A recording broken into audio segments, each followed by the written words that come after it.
Messiah teaches many things, and he uses very traditional ways of instructing. He uses stories to be able to convey meaning. He uses a specific kind of story called a parable. What is a parable? It's a story with a meaning. Okay, story with a lesson, story with a meaning. Why do you think stories are so valuable at being able to communicate things? Something that we can remember. What's that? Something that we can remember. Okay, something that we can remember? It's based on everyday life. Yep. So we can relate to it. Yep. Okay, so it's relatable. It's something that comes to us from just everyday life examples. Why do you think that parables or teaching stories in general are a very valuable way to communicate? Why do you think it's just not better than to just present the information? What is a beautiful part of a teaching story? There's one here in the Bible. Yeah, because it's in the Bible? What else? It's relatable. Okay. Okay. All right. So why do you think the prophet Nathan, when he went to our father David, why didn't you think he just walked up to the king and said, "You sinned, God's going to punish you"? Why do you think he didn't say that, even though that was the truth? What's that? He lost his life, yeah. He would have, never mind. No, If people recognize themselves, if you're kind and let them recognize themselves, then it has more meaning. that's right. Until a person can see things for themselves. Do we ever get frustrated with people because they just don't get us? I mean, how can you not see this? It's so simple, we say to ourselves, and sometimes to them. But we're not looking at things through their eyes. So a story is kind of like level ground, kind of like putting it all here. Why do you think it's valuable for us as individuals to see things for ourselves? What does that do for us?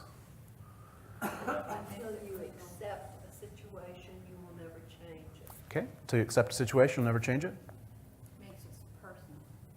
What's that? It makes it personal. Okay, yeah, makes it personal. Instead of about someone else. It's like, Sure. oh yeah. Right?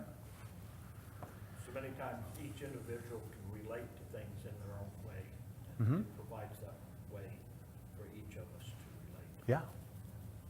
Yeah, and that's the beauty of a story is we love stories, right? I mean, one of the most ancient ways, long before that one-eyed monster called television, was telling stories, like words. There was no image; it was just words conveying a story. You would tell a story, and the listeners would see things, the words of the stories coming to life in their minds. And so this is a really valuable way. Well, if you turn over to the book of Matthew, please, chapter 20. So Messiah uses teaching stories because long after he would leave this earth, the stories that he told would ring in the ears of those who told them, and then they would retell them, and so on and so forth. I mean, long before everything was written down, stories were being told and shared. Did you hear about that prophet from Nazareth? He told this story, and then they would actually tell it. And people would be, they would hear this story, and there's so many things, and his words, of course, are of the most highest of all, but he uses these examples. He tries to use metaphors because there's no other way to convey spiritual things, because our minds are of this earth, and our vision, we see things from this kind of this dimension. It's hard for us to envision spiritual things. So he uses everyday things in a way to convey the holy things. So he says in verse 1, "For the kingdom of heaven is like a landowner who went out early in the morning to hire laborers for his vineyard. And when he had agreed with the laborers for a denarius, roughly a penny, maybe in our inflation that would probably be like $5 right now, he sent them into his vineyard. And when he went out about the third hour, he saw others standing idle in the marketplace. And he said to them, 'You also go into the vineyard, and whatever is right I will also give you.' And so they went. And he went out to the 6th hour and the 9th hour, and did likewise. And about on the 11th hour he went out and found others standing idle, and said to them, Why have you been standing here idle all day? And they said to him, Because no one has hired us. He said to them, So you also go into the vineyard, and whatever is right you will receive. And so when evening had come, the owner of the vineyard said to his steward, Call the laborers and give them their wages, beginning with the last to the first. And when those who came were hired about the 11th hour, they each received a denarius. And so when the first came, they supposed that they would receive more, and likewise they received a denarius. And when they had received it, they complained against the landowner, saying, These last men have worked only 1 hour, and yet you have made them equal to us, who have borne the burden and the heat of the day? And he answered to them and said, Friend, I am doing you no wrong. Did you not agree with me for a denarius? Take what is yours and go your way. If I wish to give to the last man the same as you, is it not lawful for me to do what I would wish with my own money? Or are your eyes evil because I am good? And so the last will be first, and the first last, for many are called, but few chosen. So he paints this picture. And so what happens in this parable? What's the crux of the story, the pivot? That the people that got there last got paid as much as the people that got there first. Okay. Jealousy. Jealousy? Entitlement. Deserving. Doesn't he know? Doesn't he see everything that we did? And what? You're going to give them the same wages? I like the fact that they agreed to something and the landowner gave it to them, and they shouldn't complain. Well, we do, but that really helped me. You know, it's like, if you agree to something, Right? be happy with it. Yep. So the hours. So if you kind of know, again, Jewish customs, the first hour is roughly begins at our what o'clock? 6 o'clock. Yeah, that's right. So our 6 a.m. would be the 6th hour. So what would be the 9th hour? Oh, sorry. So if the first hour is 6 o'clock, then what is the third hour? 9, and then so on and so forth. So there's roughly 3-hour increments between. Anyway, so these are obviously points in a day. Those that began, of course, began kind of early in the morning, and then they kind of went throughout. So the 11th hour, wow, my math's terrible. What's the 11th hour, math people? 5 o'clock. So 5-ish. So 5 p.m. The workday ends at 5 p.m. I guess not much has changed, right? Except for those of us who are on the road again after 5. But so there was points of the day, and the master goes out to in the city and says, "Hey, you should go into the vineyard." If you were to look at this, of course, it has multiple meanings. One of the most valuable meanings is that we could see this as points in time of people's lives.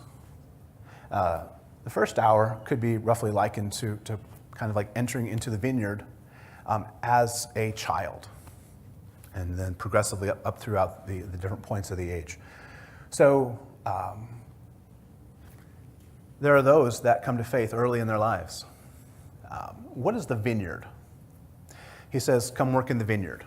The world, Okay, the world. What else? our community. Okay, The kingdom. all right. Yep, so there's multiple meanings that it could be set to this particular parable. What else could the vineyard be? This is for the, right here it says, That's okay. So the vineyard, what's another possible meaning or application of it? Okay, the heart. He's talking about people coming to faith. Yep. Yep. Points of time that people come into the faith. The vineyard is that both working in the world as the vineyard to be able to prepare it, but also the vineyard of our heart to be able to cultivate this. I mean, we use gardening or agricultural examples of the inner life in our hearts. But we see that there's something that he gives to each person. And if we were to say to this, of this equivalent, what would we be talking about when we said the denarius? Salvation.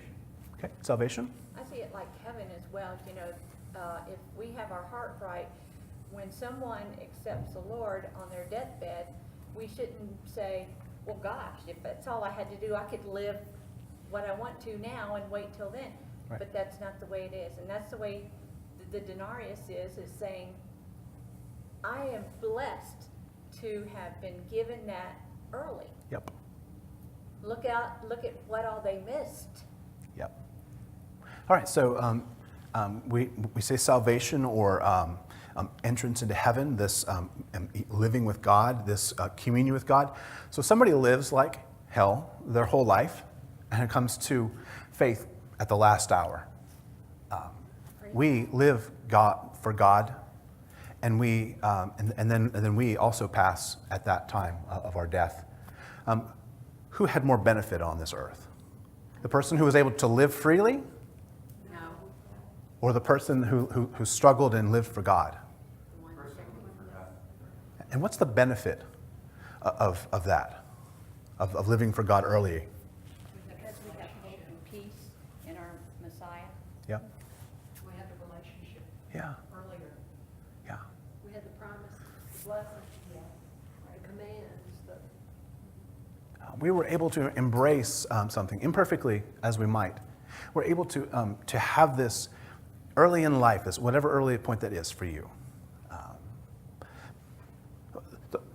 The sooner we come to the kingdom, the less we have to unlearn, the less we have to struggle. We will still struggle. Nobody who has lived, who has come to faith, has been raised in a believing household, has not struggled in their lives. Every single person is faced with the struggle of living in a broken world. So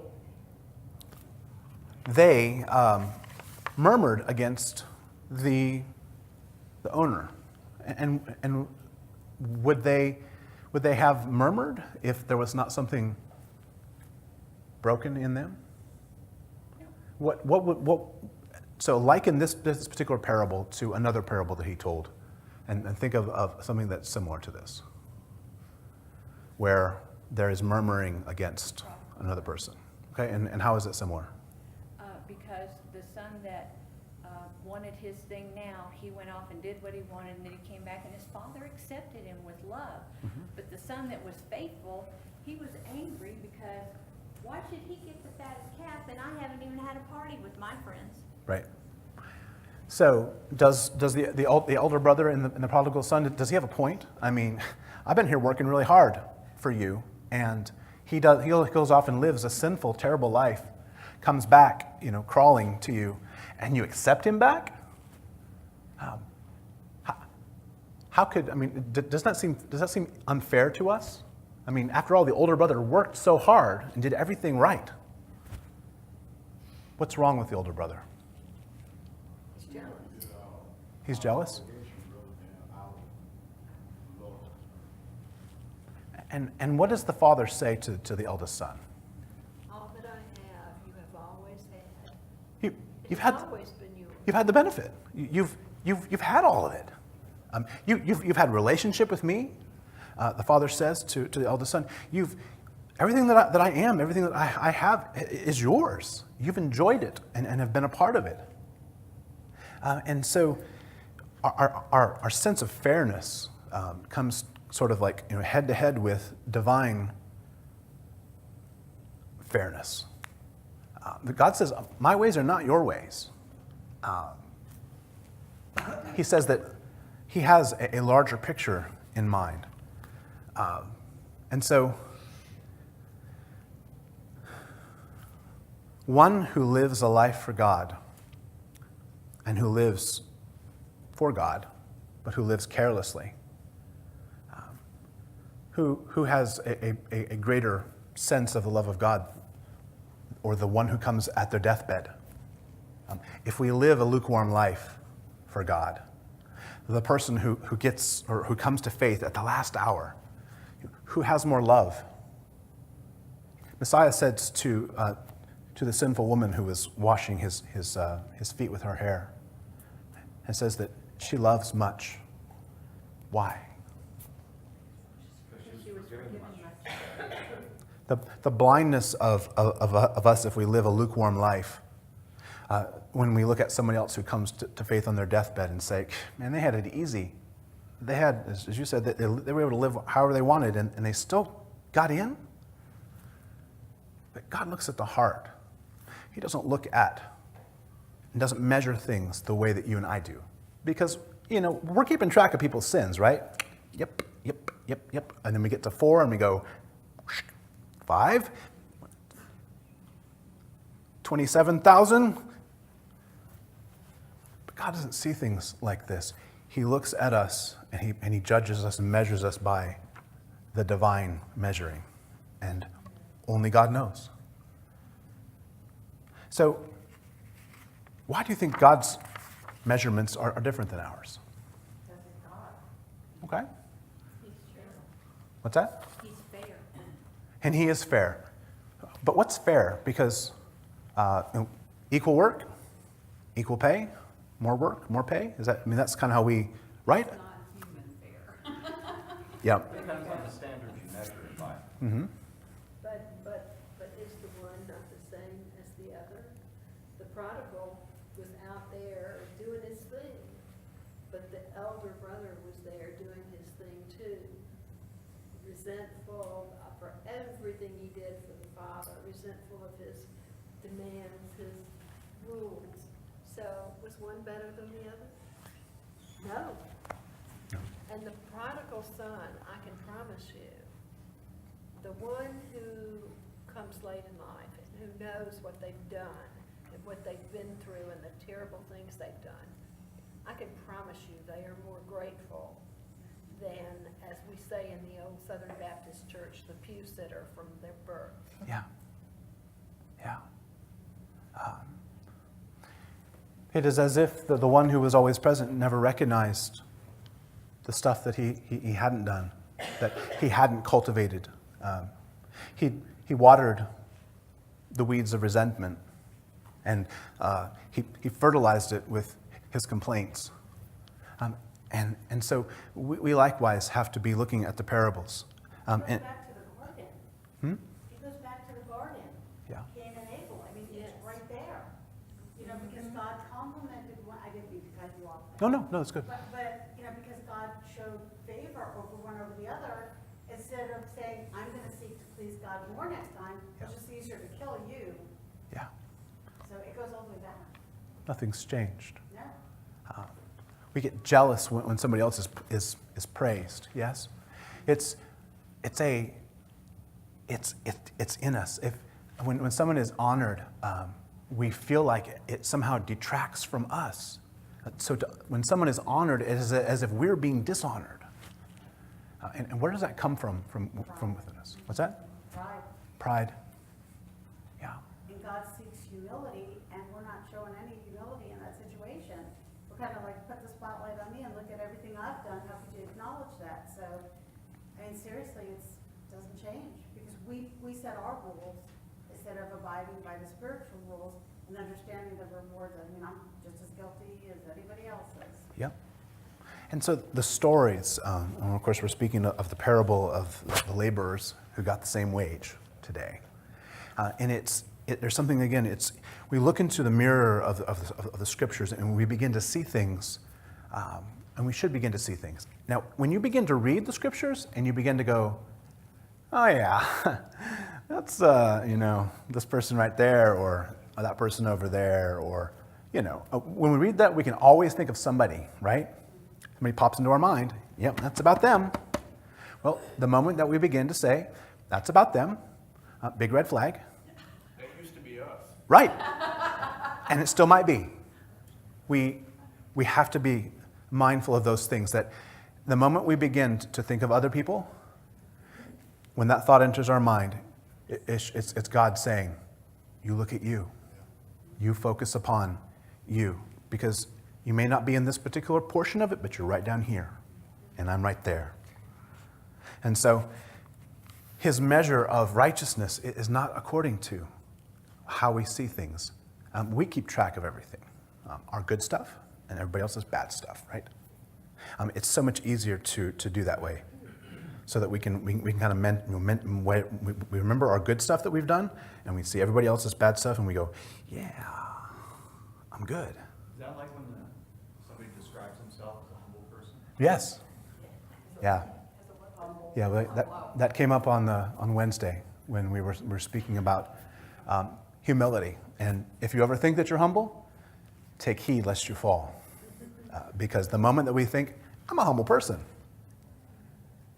we've just been snagged by the enemy.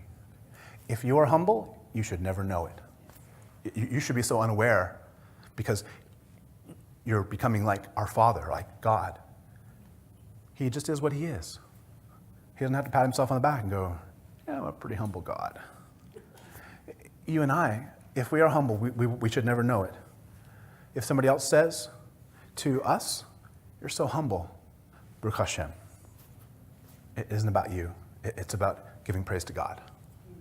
Because our humility, boom, gone in the moment. Whatever happens that causes us to become unhumble. Is that a word? Unhumble? Boom, it's gone. Whereas God is constant. He is always who he is. And so if we are good, we're simply reflecting a virtue of our Father. So we see this really interesting dynamic. Now, we see that in this parable that, and I think I just noticed it. But when, at the beginning of the parable, what was the price that he promised those at the beginning? Denarius. And then the others that came along, what was the price that he promised? Whatever is right. Whatever was fair. So, I'll pay you a fair wage. so they agreed to work not even knowing what it was going to be. Interesting thing is, as we begin to read and notice those things. Those that came after agreed simply to work without perhaps knowing what the wage was going to be. And so, Right to heaven. yeah. And so we see that that this is, again, a beautiful thing. Now, how does it finish? How does this particular section finish? Yep, it finishes with God, or we could say the owner, saying, can I not deal with what I have with how I will? Have we ever said to God, and we may not say the words to God because, well, we wouldn't presume to do that, but we feel like he's forgotten us. He's left us out. He's somehow not seen enough because we're not getting what we deserve. Well, coming from personal experience, I'm really grateful that I have not gotten what I deserve, because it wouldn't be very good. But we have resentment towards God because he's not doing things how? The way we think he should. The way that we think we should, the way that we want. One of the songs, and I love that song because it really captures an aspect of God. It says untamable in one of the songs that we sang. God is untamable. He's truly uncontainable. And what does it mean by that, to say that he's not tameable? Yeah, put God in the box. Okay? Okay, but God in a box, what else?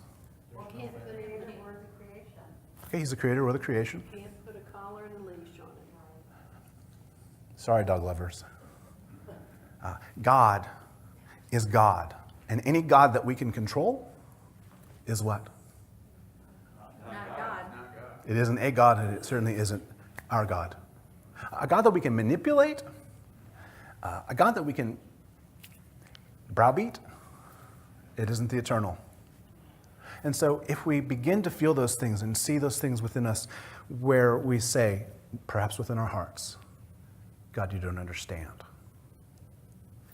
He understands. And he knows so much more than you and I.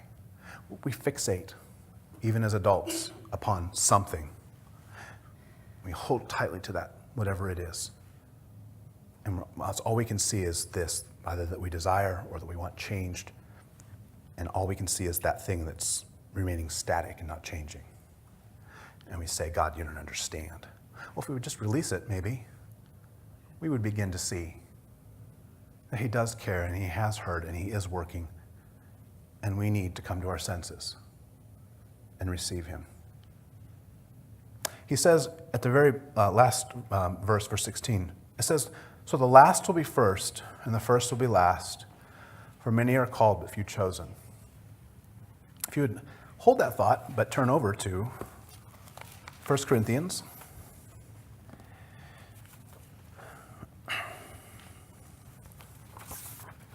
Chapter 9.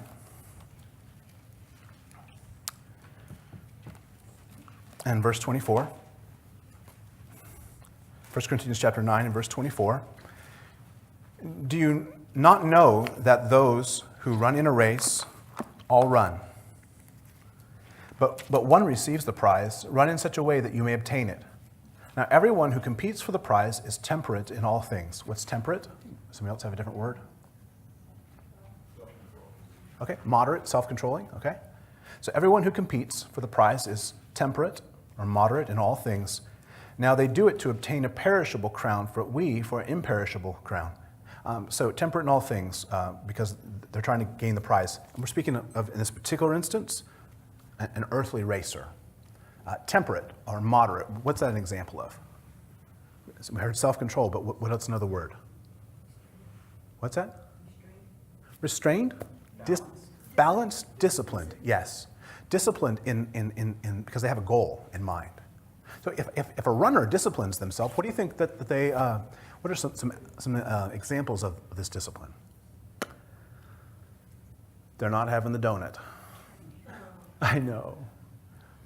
Training, yes. What else? What else do they do to discipline themselves? They persevere, they don't stop when they get tired. Or hurt? Or Or they trip? fall to get up again. They get up again, they keep going. Because if they don't have the goal in mind, they will give up. If they don't have the destination in mind, they will say, it's too hard. Well, of course it's hard. If it was easy, everybody would be an Olympic athlete. If it was easy, there would be no challenge. And so we, likewise, are in a race. Now, you're running your race, and you're not running against me. You're not running against a spouse or a friend. You're running the race for you. If I win, it doesn't mean that you lose. We can all win together in this race. It's about disciplining ourselves so that we can complete the race. He says, continuing in verse 26, therefore I run not as with uncertainty, thus I fight not as one who beats the air, but I discipline my body, and having brought it into subjection, lest when I preach to others, I myself would have been disqualified. He says, I'm training with purpose. I'm not shadowboxing. What's shadowboxing? Is there a real enemy there? Is there an actual opponent there? Oh, we can always win for shadowboxing. But no, we have purpose and presence. He says, continuing, moreover, brethren, I do not want you to be unaware that our fathers were under the cloud, and they passed through the sea, and all were baptized into Moses in the cloud and in the sea. And they all ate the same spiritual food, and all drank the same spiritual drink. For they drank of that spiritual rock that followed them, and that rock was Messiah. But with most of them, God was not well pleased, for their bodies were scattered in the wilderness. Now, these things became our examples to the intent that we should not lust after evil things that they have also lusted, and do not become idolaters, as some of them were written. The people sat down to eat and rose up to play. So he says they all journeyed together. They were in the race together, so to speak. They ate the same things. They received the same scriptures. They received the same words from God, the same bread from God. But did they all make it? What happened to those that didn't make it? They perished on the way. Some of them may have perished just right at the entrance of Canaan. They didn't all enter into the promised land. And not everyone who says, I am a believer, will enter into the true promised land, the true paradise. And it's there to keep us vigilant. And to keep us what? If we're vigilant, what are we looking at?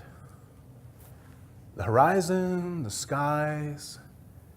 Where are we looking? And where are we vigilant? God in heaven. Right here, yes. And he is the goal. But we're looking right here because this is where the race is happening. And he says that not everyone makes it. He wishes they would. He gives his grace, his empowerment to be able to accomplish this. So interestingly, so the last verse in the parable says that the last shall be first. Turn over to chapter 13 of 1 Corinthians.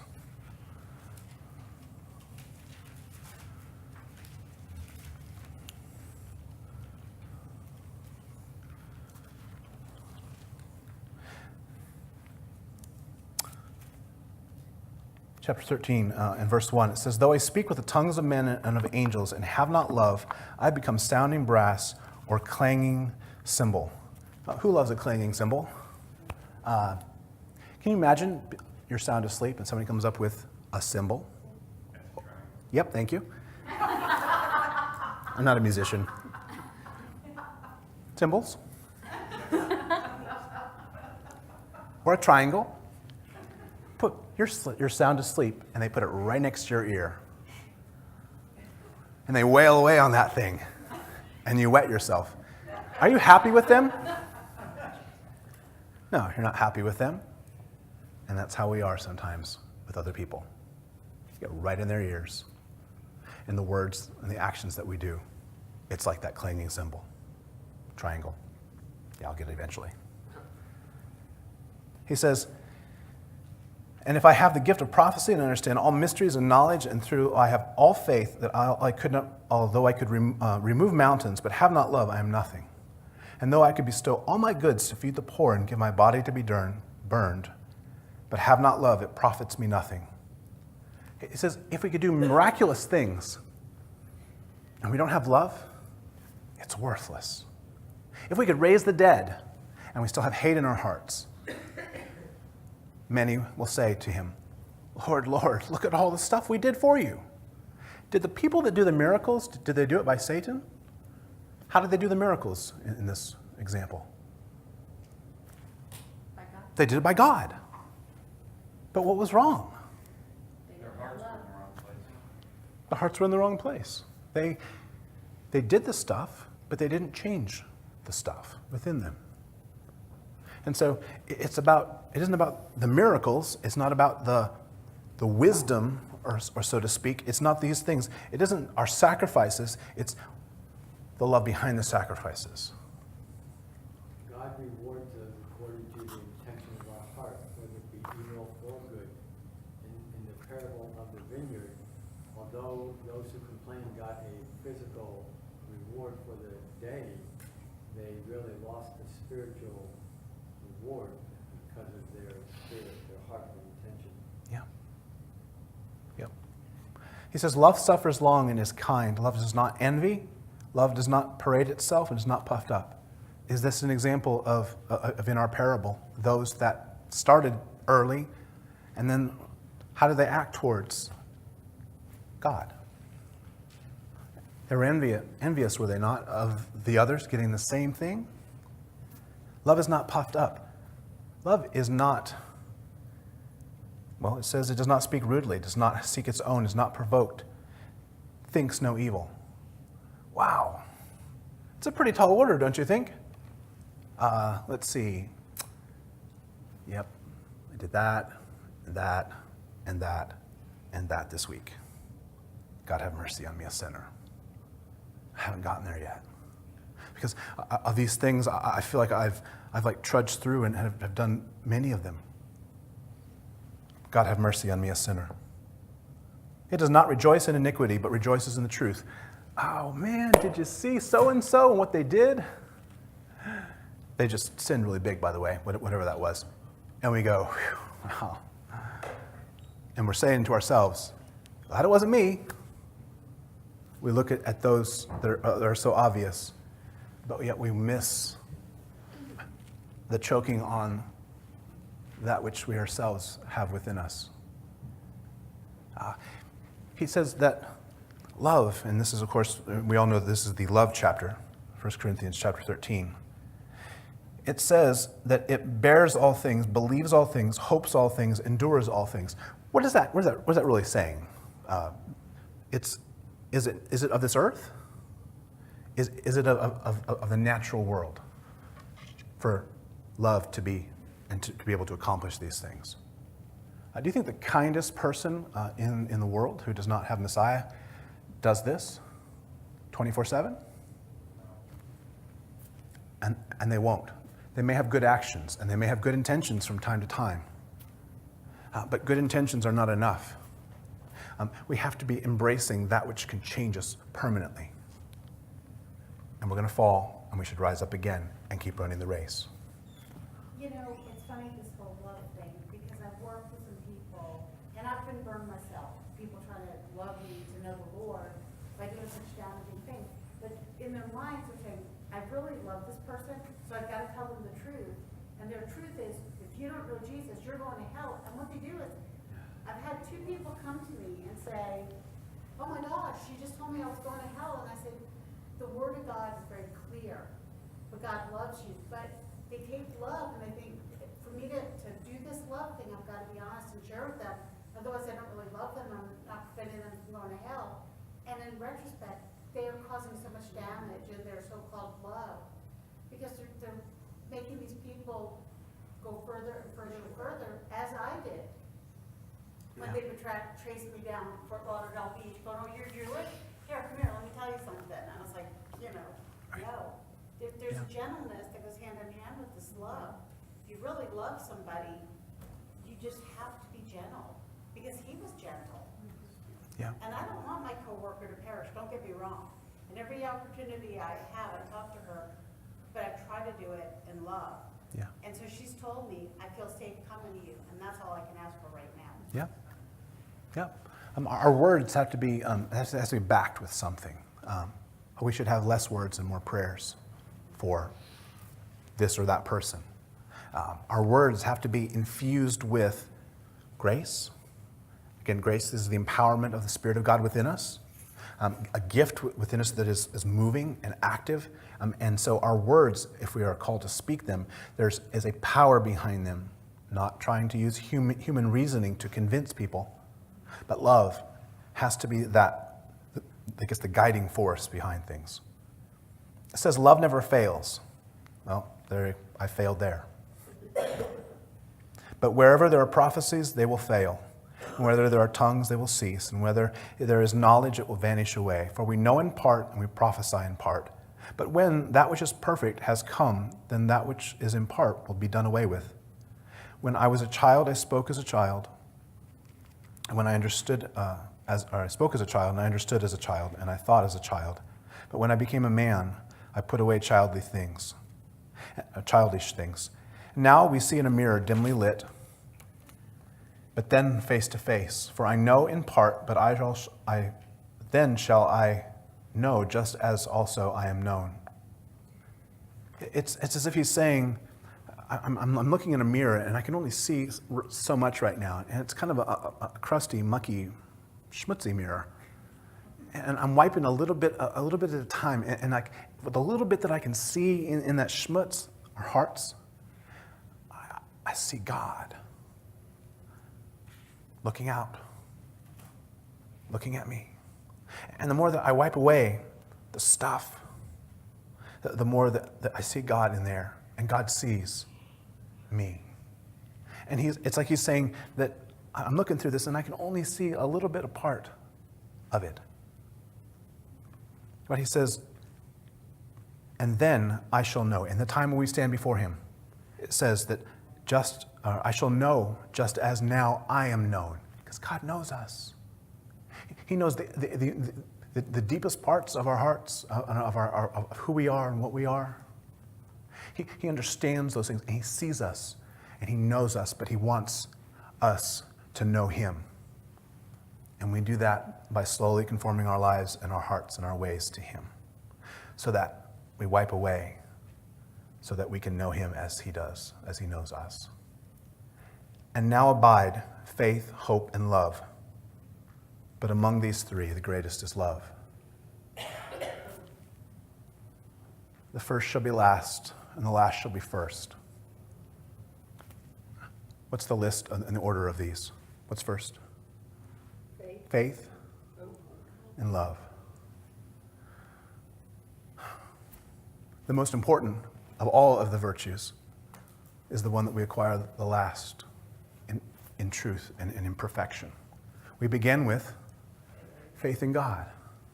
And what nurtures us on this journey? Hope, trust. It's a living way.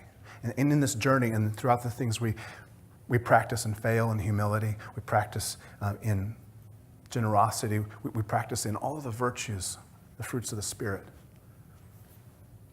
Along the way, we're growing love, but it is not perfect until we've gotten to the state of which it is described. Love is this. And so if we look at what love is, which is a whole bunch of things, it's selfless. And if we say, oh, it's just too much for me, well, what should we really be saying? Of course it's too much for us, but we're not walking alone. And we're not doing this by ourselves. We're cooperating with God. And with God, all things can be accomplished. We can't truly have love, but God in us, working through us, we can acquire those things. We can become love. Begins with faith, nurtured by hope. And love, again, is the goal, is the destination. And of course, our destination is love, who is a person, an entity, God himself. Amen. So let us look, when we read the parables, as a gift from God to us, that we see them not as clever ways to convey information and not seeing other people in there, but for you and I to see ourselves and to be those that apply those things to ourselves so that we can be running the race wisely. Amen. Father, I pray that you continue to just enlighten us, Father, illumine us, our hearts and our minds, that we can let go of the dead things of this earth, of this world. And Father, begin to embrace you, to see your words as beautiful and life-giving, conveying all of the things, the nurture that we need to be able to walk through this life and to walk through it victoriously, even, Lord, when we fall, we can rise in you. So we ask that you would, again, be with us this day and bless all who are able to hear this today. Father, that you would continue to guide and bring us along the straight path. We love you and worship you and praise you for all things. In Yeshua's name, amen.